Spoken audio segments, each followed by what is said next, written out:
Technology, हमारी ज़िंदगियां technology में बढ़ते हुए एडवांसमेंट्स से आसान हो रही है और हमें वक्तन फ़वक्तन टेक्नोलॉजी का इस्तेमाल कई मुश्किलात से बाहर निकाल लेता है। लेकिन जहां टेक्नोलॉजी के हमारी ज़िंदगी पे इतने पॉजिटिव यानी मस्बत असरात है, वही हम इसके नेगेटिव यानी मनफी असरात को भी नज़रअंदाज नहीं कर सकते। और ऐसी ही टेक्नोलॉजी जो हमारी सहूलियत के लिए वजूद में लाई गई थी, हेडफोन्स, अब अपने मनफी असरात छोड़ रही है और इन मनफी असरात का सबसे बड़ा शिकार नौजवान तबका है। जी हाँ नाज़रीन, हमारे यंगस्टर्स को एक बड़ा ख़तरा लाहक है। रिपोर्ट्स की मानी जाए तो 1 बिलियन से ज़्यादा नौजवान अपनी समाअत यानी हेयरिंग खोने के ख़तरे से दो चार है और वजह है headphones. BMJ global health journal में हाल ही में एक रिसर्च शाया हुई जिसके मुताबिक 1 अरब यानी 1 बिलियन से ज़्यादा नौजवानों और टीनेजर्स को हेडफोन्स और एयरबड्स के इस्तेमाल और हाई वॉल्यूम पे म्यूज़िक सुनने की वजह से हेयरिंग लॉस का ख़तरा है। इंटरनेशनल टीम जिसमें medical university of south Carolina, America के रिसर्चर्स भी शामिल है, उनके मुताबिक दुनिया भर की हुकूमतों को ओरल हेल्थ यानी आवाज़ की सेहत के तहफ़्फ़ुज़ के लिए सेफ लिसनिंग की पॉलिसियों को फौरी तौर पर तरजीह देने की ज़रूरत है। रिसर्चर्स ने ये भी कहा कि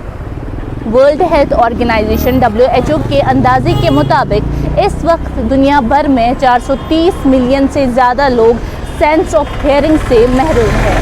और जो नौजवान लोग हैं वो ख़ास तौर पर ज़्यादा वल्नरेबल है क्योंकि उनके पास अपने पर्सनल लिसनिंग डिवाइसेस जैसे स्मार्टफोन्स, हेडफोन्स और एयरबड्स मौजूद है, जिनके इस्तेमाल और फिर हाई वॉल्यूम म्यूज़िक प्लेसेस में कमज़ोर रेगुलेटरी निफाज की वजह से और भी सेंस ऑफ हेयरिंग में कमज़ोरी पैदा हो जाती है। पहले भी कई रिसर्चेस शाया हो चुकी है जिनमें से हमें ये पता चलता है कि पर्सनल लिसनिंग डिवाइसेस या जिसको PLD भी कहा जाता है कि सार्फिन अक्सर 105 डेसिबल से ज़्यादा वॉल्यूम का इंतखाब करते हैं, जबकि वही तफरीही यानी एंटरटेनमेंट वेन्यूज़ पर आवाज़ की एवरेज रेंज 104 से 112 डेसिबल होती है, जो परमिसिबल साउंड लेवल्स यानी अडल्ट्स के लिए 80 डेसिबल और बच्चों के लिए 75 डेसिबल मुकर्रर की गई है, उनसे बहुत ज़्यादा है। रिसर्चर्स ने नौ उम्र यानी टीनेजर्स और नौजवान में सुनने के अनसेफ तरीक़ों के फैलाव का अंदाज़ा लगाया ताकि इन तादाद का एक ग्लोबल एस्टिमेट बनाया जा सके जिनकी वजह से समाअत के नुकसान का ख़तरा हो सकता है। इन्होंने इंग्लिश, फ्रेंच, स्पेनिश और रशियन ज़बानों में शाया होने वाले ऐसी मुतल्लिका स्टडीज़ के लिए रिसर्च डेटाबेसेस को ट्रॉल किया जो 12 से 34 साल की उम्र के अफराद को लेके की गई थी और जिनमें ऑब्जेक्टिवली मेजर्ड आउटपुट लेवल्स और एक्सपोजर की सतह यानी लेंथ के बारे में लिखा गया था। इस रिसर्च में 33 स्टडीज़ जो 35 रिकॉर्ड्स का डेटा और 19,046 पार्टिसिपेंट्स के एदाद शुमार के मुताबिक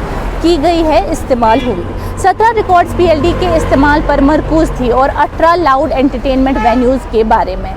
इस तकलीफ के मुताबिक PLD के इस्तेमाल जो कि है 24% और हाई वॉल्यूम एंटरटेनमेंट वेन्यूज़ पर हाज़िरी यानी अटेंडेंस 48% की वजह से दुनिया भर के नौजवानों और नौ उम्र बच्चों में अनसेफ लिसनिंग प्रैक्टिसेस जो है उनका फैलाव आम हो गया है। महक़क़ीन का अंदाज़ा है कि टीनेजर्स और नौजवान जिन्हें मुमकिना तौर पर हेयरिंग लॉस का ख़तरा है उनकी आलमी तादाद 0.67 से 1.35 बिलियन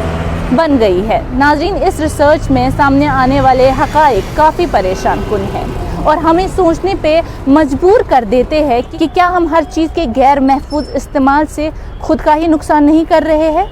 फ़िलहाल अभी के लिए इतना ही। कैमरा पर्सन हिलाल शाह के साथ मैं सबरीन अशरफ, कश्मीर लाइव के लिए।